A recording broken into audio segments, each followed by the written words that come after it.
coming to an Innis theater near you. That's going to be our Christmas series that kicks off in December, so please come along for that as we enjoy that time of the year again. Can you believe it? Is some of you in denial? It's almost Christmas time. Man alive, it's crazy. So anyway, we're finishing off, kind of winding down a series we've been in for the last 6 weeks. Again, if you're joining us for the first time, welcome. We'll try to catch you up. We've been journeying with this guy called Habakkuk. He's an ancient prophet, and his book is really relevant to us because he looks around the world that he's in, and he's really disappointed and disillusioned. There's injustice. There's corruption. And he cries out to God, and it feels like God's doing nothing. And so he's been having this interaction. And again, if you want to catch up on all the messages that we've been doing, they're all available on our website. But life doesn't make sense. He cries out to God, God, you're not doing anything. God actually says, actually, I am doing something. I'm going to raise up this empire called the Babylonian Empire. And Habakkuk is like, that's crazy. They're even more wicked and evil. How could you use wicked and evil people to achieve your purposes? And so we've seen this back and forth. And through the process, Habakkuk's really been changed. He changed man. And so we get to the good stuff at the end of the book. So we're going to read 3 verses, the last 3 verses of Habakkuk today.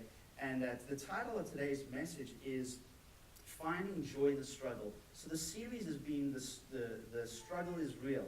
Now I know sometimes we use that in a kind of flippant, fun way, as a hashtag, like struggle, like first world problems, the struggle is real.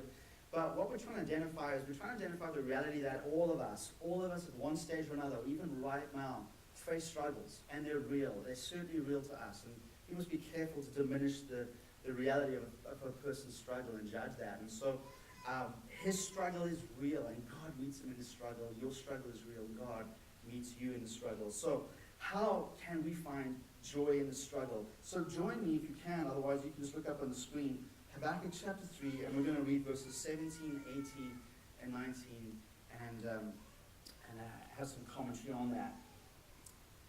Habakkuk chapter 3, verse 17 says, though the fig tree should not blossom, nor fruit be on the vines, the produce of the olive fail, and the fields yield no food, the flock be cut off from the fold, and there be no herd in the stalls, yet I will rejoice in the Lord. I will take joy in the God of my salvation. God, the Lord, is my strength. He makes my feet like the deer's. He makes me tread on my high places. Let's pray quickly, ask God to help us. God, so we come to your word, your truth. It's powerful, Lord. It has the power to change lives, change our lives, change our hearts. And so, God, we're not here just to hear man's word. We want to hear you, Lord. Do what only you can do in this moment. By your Spirit, would you make the word, make your truth relevant to our hearts for your glory and ultimately for our joy. In Jesus' name. Finding joy in the struggle. Well, let's look quickly at the struggle of finding joy in the struggle. Sometimes we think about how could you be joyous when you're facing a struggle? How could you be happy in that? What do you think of when you hear being happy? What does happiness mean and look like to you? I think culturally, when we think of being happy, we tend to think that life is easy. We tend to experience good health. We're able to buy the things we need and want. And we experience low levels of anxiety and worry and stress. Being happy sounds a lot like that. But what happens when life isn't easy? When health fails us? When you can't afford to buy the things you need or want? Or when you, like many in our city and in this day and age, experience heightened levels of worry, anxiety, and stress. The struggle is real, y'all. Sheryl Sandberg, many of you might be familiar with her story. She's the COO of a small company called Facebook. And she experienced her own struggle after the sudden death of her 47-year-old husband. They were on a vacation together, I think in Mexico, in 2015. And her husband dropped dead just very suddenly. And she felt certain that she and her 2 young children would never feel pure joy again. Listen to what she says in her book called Option B, Facing Adversity, Building Resilience, and Finding Joy. She says this, I don't know anyone who's been handed only roses. We all encounter hardships. Some we see coming. Others take us by surprise. It can be as tragic as the sudden death of a child, as heartbreaking as a relationship that unravels, or as disappointing as a dream that goes unfulfilled. The question is, when these things happen, what do we do next? The struggle is real. What do you do next? What do you do when you face struggles? What are you currently doing if you're facing a struggle to get through that struggle? And this is where we can go back to this ancient scripture and see these timeless truths that make relevant even in our day and age, even though we're in a very different context, a very different culture, a very different time in history. There seems to be some commonality through the pages of scripture that apply to us today. 3 things quickly that we've discovered through Habakkuk, and kind of a bit of a summary for those of you who are perhaps just joining us for the first time today. We've seen that for Habakkuk, he's done something really well. He's modeled for us that we don't run away from difficulty. I get it. We don't like difficult things. I don't like conflict. I don't know many people who like conflict, and the people who like conflict are usually the people you don't want to be around. You bring some conflict. Yeah, I can't wait to. Monday morning means conflict morning. Yeah. You just try drink coffee, something like that. Do something different with your life. Don't run away. So what he does, we see in the first few verses of Habakkuk, his prayer looks very different to the prayer we just read now. His prayer is, he's complaining to God. God, life sucks. God, I look around and there's violence and injustice. And Israel's leaders, the guys that are supposed to be like your people, they're corrupt. And so he brings this before God. So he's not hiding away from the difficulty. I encourage you and I, whenever we face difficult situations, don't run from it. Ultimately, run to God with it. Why? Because through those difficulties, God uses that. God's used it in the back. He's a different guy. We don't know the time period that this is taken. It probably wasn't in a day. Don't we wish it was a day? Which is the second thing. It's a journey. God meets us in the journey. God meets you in the journey. God meets me in the journey. God isn't too aloof.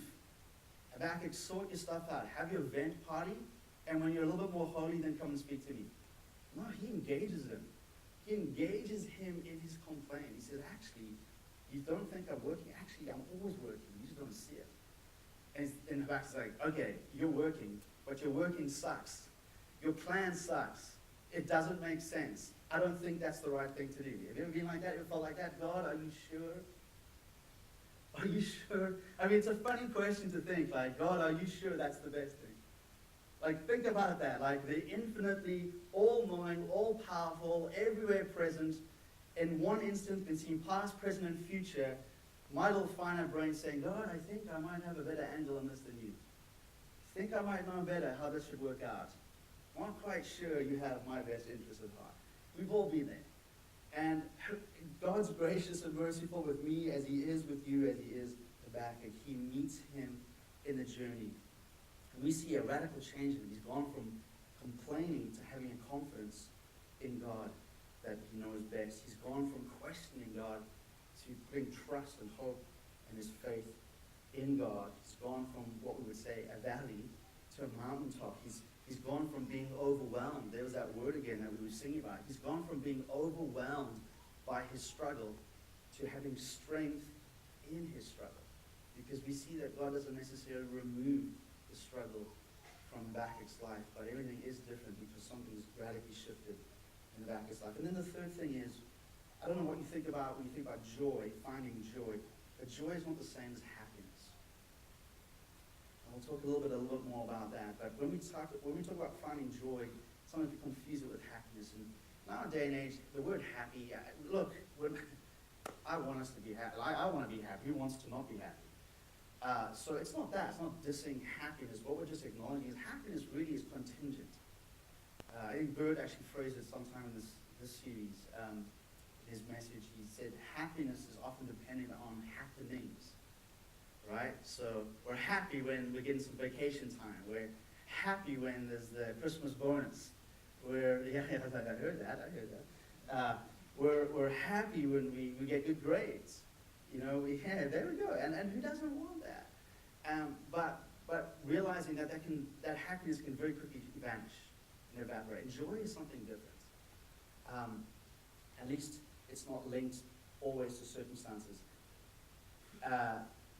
The classic Peanuts comic, Charles Schulz, he wrote the comic, the Peanuts, the characters, Snoopy and all those guys. And it's kind of an iconic, famous way of he phrased happiness is a warm puppy. And that became to kind of exemplify what happiness is. Happiness, it's kind of cute and nice, but it's really kind of superficial maybe. It's a warm puppy. Who doesn't love a warm puppy, right? Better than a cold puppy, I guess, or a wet puppy. Scripture has a very different take on joy.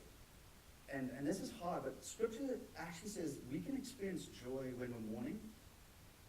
We can have a deep sense of joy when we're in difficult circumstances, when we're facing persecution. In the early church, when they faced imprisonment, there's a sense that we can have joy in the most difficult of circumstances. And that's very different to happiness. And so that has been teaching us that it's not just about happiness, but God wants to give you something so much more resilient than happiness. Not that we're anti-happiness. So today, we looked at 3 verses. The key verse is the middle verse. If you can just bring it up again, Natalie, the key verse, that middle verse, verse 18, that's finding joy. He's found the joy. Yet will I rejoice in the Lord. Yet will I will rejoice in the Lord. I will take joy. He's found joy. But it's sandwiched between 2 keys that let's unpack today. The first key is verse 17. Verse 17 is what we're going to call facing the reality of the struggle. And then the second one is verse 19, finding the source, or finding our focus through the struggle. What should our focus and the source be when we're struggling? So let's look quickly at facing the reality of the struggle. Look at those key words, though. And what is he describing? He is describing the worst possible outcome. God is going to come and judge Israel, because part of his lament has been Israel's like, we're so evil. We're like corrupt. We're wicked. What's going on, God? And God says, great, I'm going to come, but I'm going to raise up Babylon, this empire. And history tells us, at the time they were on the rise. The Assyrian Empire was the dominant one, but history tells us that Babylonian went on to be one of the most powerful dominant empires, and a very violent, very evil empire.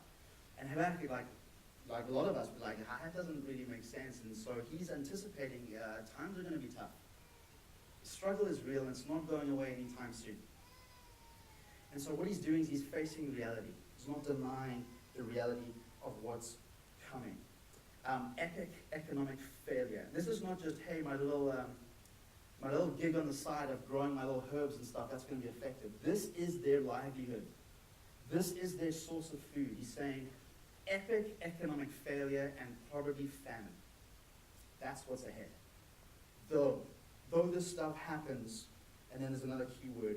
In 2008, almost 10 years ago, if you were in the North American continent, not just in North America, that had shook all around the world, there was a massive economic failure and massive economic crash. I read a bunch of different articles from Forbes, CNN, CBC, and they estimate a spike in nearly 5,000 to 10,000 additional suicides in the year 2009, just among men in North America and Europe, and they attribute that to the economic crisis and failure of 2008. The struggle is real. What will you do to make it through?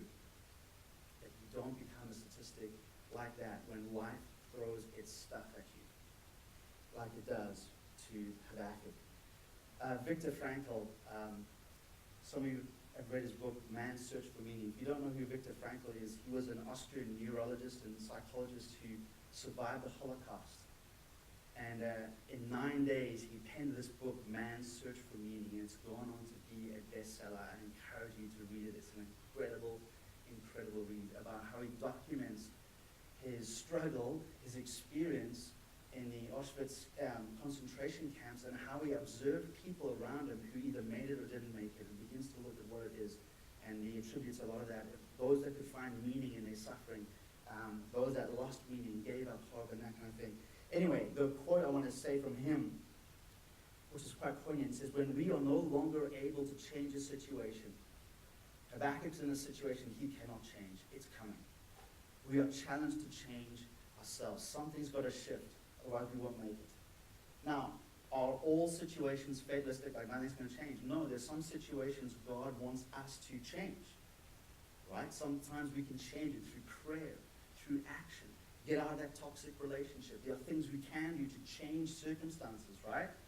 But there are often a lot of things out of your control, out of my control, out of Habakkuk's control, out of Viktor Frankl's control. And what do we do then? We have to change. Something has to shift. And it's on in the inside of us. And so this though yet of of this prayer that Habakkuk's praying, though this is going to happen, here comes a yet. That yet speaks of a defiance. That yet speaks of a determination. I'm going to call it defiant joy. Yet I'm going to rejoice. Yet I'm going to take joy. I mean, rejoice and joy are extreme words. He's not just, hey, I'm going to endure this. He's like, I'm not just going to endure this. I'm going to be joyful in God. I'm going to have my joy rock solid in God. I will rejoice. I will take joy. You know, defiant joy, it's not blind optimism. We're not talking about optimism. It's not a denial or a diminishing of the reality of the struggle. It just doesn't allow the struggle to be the final word. Epic economic failure, probably famine, which probably means death. Yet, I'm going to rejoice because God's doing something. And I don't fully understand it. But I'm going to take joy in him, and he's going to walk me through this. He's not going to leave me. He's not going to forsake me. He's not going to abandon me. And so he has this defiant joy. We looked earlier in the series there was this business book that came out years ago as well, a really good book. I enjoy books if you haven't picked it up by now. It was called Good to Great, right? Anyone studying business, anyone in business read that? Good to Great, really good. And it became like a real, and what it is, if you're not familiar with it, is they did this massive research on companies. And what made a company great, and they had factors of what that, threshold of what made a company great, right? And they began to look across different industries, vastly different companies offering different services, goods, whatever. They looked, are there some commonalities between companies that are great? They're not just good, but they transcend a level of good to great. And of course they were, and hence the book Good to Great. One of them was this principle, right? It's called confront the brutal facts, yet maintain unwavering faith. And they acknowledged that companies that were able to confront the brutal facts, sales are plummeting, were losing market share. Whatever the situation is, they weren't denying it or diminishing. They confronted the brutal facts and at the same time maintained an unwavering faith that that's not going to be the last story of this company. We're going to fix it, change it, do something different. And that might apply to business. But there's a principle there, I think, as well, is we do not deny reality. That's not faith. Faith doesn't deny reality. It just doesn't give it the last say, the last word. Face the struggle. Facing our struggle. Facing the reality. If we're going to find joy in the struggle, it's not going to be running away from the struggle. Facing the reality of the struggle is one part of finding joy in the struggle, which leads us to the second part. What is to be our focus through the struggle? What is to be our source of joy in the struggle? And verse 19 gives it away. God, the Lord, is my strength. He makes my feet like the deer's. He makes me tread on my high places. Though, verse 17, yet, verse 18, because, verse 19. This is the why. Why can I be defiant? Why can I have joy when life sucks, when the circumstances probably don't change? Because this, God, the Lord, is my strength. The question for you and I to answer is, what gets you through? Well, really what gets you through is what you're going to look to. Whatever you look to is what really gets you through. And we can call that many different things, but ultimately, it's the thing we ultimately value. So if what gets me through is my sheer will and determination, will and determination is not a bad thing, but that's resting a lot on you. What happens in those moments or mornings when you don't have that will and determination? And so what we're saying is, yes, there's something of us that can get us out of things. We're not just sitting back and passively. But we've got to recognize that we need help. We need a Savior. We need a deliverer. We need someone bigger than my situation, scenario, context. Not just mine, this world. God, the Lord, was Habakkuk's strength, and He needs to be our strength. The secret to His divine joy is found in the focus of His joy. And He talks about how God makes His feet like the deer's, which is kind of weird, right? When was the last time you said that? Hey, mate, man, God is making my feet like the deer. Like, that's weird. So what does that mean? Well, have you ever seen a deer? I don't know if you've ever seen deer, but like, what does it speak of? Deer are very agile. They're very swift. They're very quick on their feet. They're sure-footed. He's saying, God, when God is my strength, I'm like that. I'm sure-footed. I'm confident, and I'm not dragged down and held in a quagmire by things or struggle or that kind of thing. He makes me tread on my high places. This is speaking of a deliverance and a victory from. I'm not going to succumb to the circumstances. God makes me swift and agile and adaptable and able to be sure-footed. I want to read a long quote. I don't have it up on the screen because it would probably take a couple of slides. But Max Lucado, or Lucado, is a Christian author. He's written tons of books. And he talks about contingent joy versus courageous joy. His way of maybe saying define joy. Contingent joy versus courageous joy. Just dial in a little bit while and allow me just to read this. I think he says it best. He says, contingent joy depends upon the right circumstance. Since we cannot control every circumstance, we set ourselves up for disappointment. Envision the person who buys into the lie of contingent joy. They assume if I get a car, I'll be happy. I'd be happy if I got a car tomorrow morning. So I'm just saying, if you want to gift that, that'd be awesome. They get the car, but the car wears out. They look for joy elsewhere. If I get married, I'll be happy. And all the married people said, absolutely. Marriage changes everything. It solves all your problems, right? Yeah, no. So they get married, then disappointed. Their spouse cannot deliver. And every married person at some stage comes to that realization.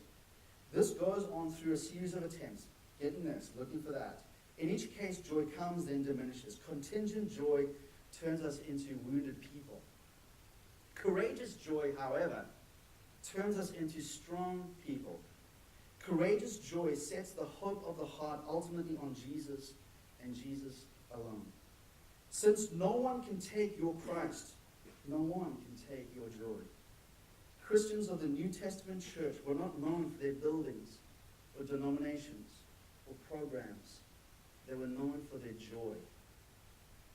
The joy offered by God is different than the one promised at the car dealership or shopping mall. God is not interested in putting a temporary smile on your face. He wants to deposit a resilient hope in your heart.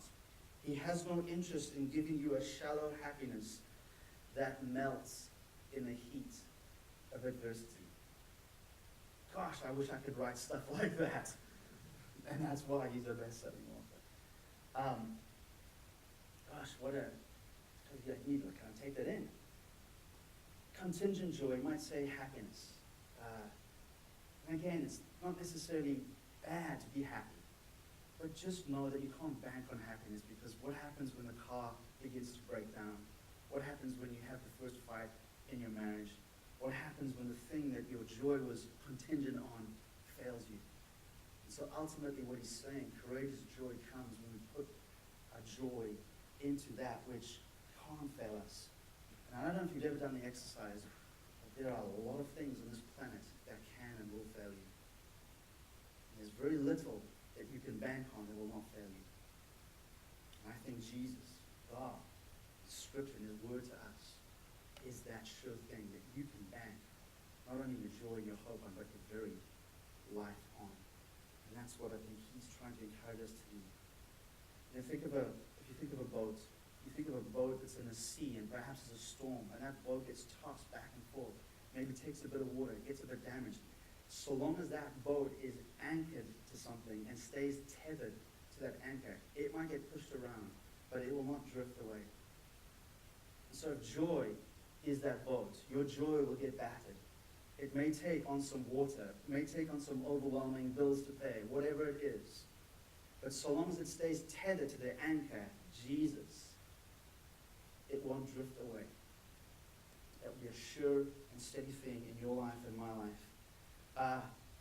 Let's pick on the married folk, because I'm one of them. Marriage vows. When we give vows, ladies and gentlemen, those who've taken vows, when you give vows, those that are anticipating getting married, one day you will do something, you'll come to an altar before someone like me or someone else, and you will make vows before your audience, ultimately before God. And you'll say something like this: for better or for in sickness and in, for richer or poorer. That's not contingent commitment, is it? It's not for better, but when things go worse, I've got the backup plan. It's not for richer, but when you go poor, I'm out of here. I mean, those would be terrible vows. There'd be no love in that. I'd be like, that's ridiculous. I mean, even the most soppy, we still have this fairy tale, bliss and that kind of thing. And so what are we doing in those moments is we're making courageous commitments to one another. That whatever it is, when the struggle is real, when we're in abundance or lack, health is good or health fails us. When you start to show signs of aging and you're no longer that beautiful person that I married, you can count on my love for you. You can count my love is not contingent on circumstances that not only may change, will change through life. So if we are saying that to our spouse, how much more do we need to say that to God? God, this is a vow here. God, in abundance of the fig tree blossoming or the fig tree about to fail. When the production of olive oil is plenty or when it's no longer. When the fields yield much food and now they yield no food. He's sharing vows. God, my joy is not contingent on what happens. Sure, I would love to see harvest. Sure, I'd love to be on the richer side than the poorer side of marriage. Right? Sure, I'd love to be on the healthier side than the sickness side of marriage. But despite that, yet I will rejoice in you, God. Courageous joy eventually becomes contagious. So from contingent joy, and this is the path of maturity. If you're a follower of Jesus, contingent joy must become courageous joy. And courageous joy ultimately becomes contagious.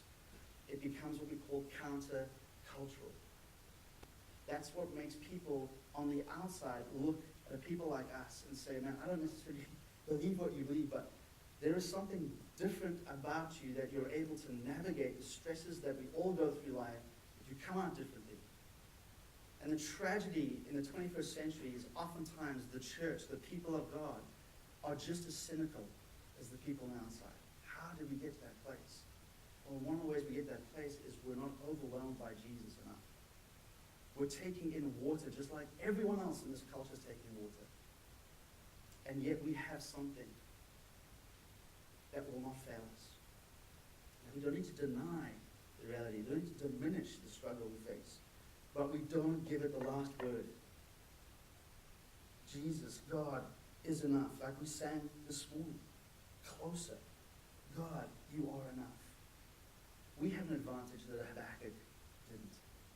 Habakkuk is looking at God's plan, and it's a bit of a mist and a fog to him. 2,600 years later, several hundred years later for him, and 2,600 years later for us, God really begins to reveal his plan in a very dramatic and a very clarifying way. We're about to celebrate that moment in about a month and a half's time. Jesus steps into human history. How much more can you and I have a courageous joy by looking back and seeing what Jesus' life, death, and resurrection, we can anchor our joy in that. That even though the world may be discouraging a lot of the time, we may even experience disillusionment, there is something bigger. There's a joy that God is not finished yet, that God has the final word in life and in your and my life. The key to your joy and my joy is a source, and that is Jesus. Even if I can't rejoice in my circumstance, you might be facing a really bad struggle right now. We don't take joy from circumstance like that, but we can take joy in Jesus, in our circumstance, in our struggle. So I invite you as we pray, as we invite the band up, we're going to lead us in the response of worship. Maybe that song Closer would be a good one, because I think it ties in beautifully with what we've been talking about this morning. I know many of you are facing a struggle. A struggle is real for you right now. Maybe it's a personal struggle. Maybe it's a struggle on a family, an extended struggle, maybe not personally for you. Maybe you're just so discouraged as you look at the world, and it doesn't seem to be getting better. You turn on the news, it doesn't seem to be getting any hope in sight. The struggle is real. But I pray today that you're overtaken, overwhelmed by God in your struggle, that He gives you a resilient joy, that you can find joy in your struggle. So with that in mind, I'm going to pray. When we stand together, and we're going to respond to God this morning.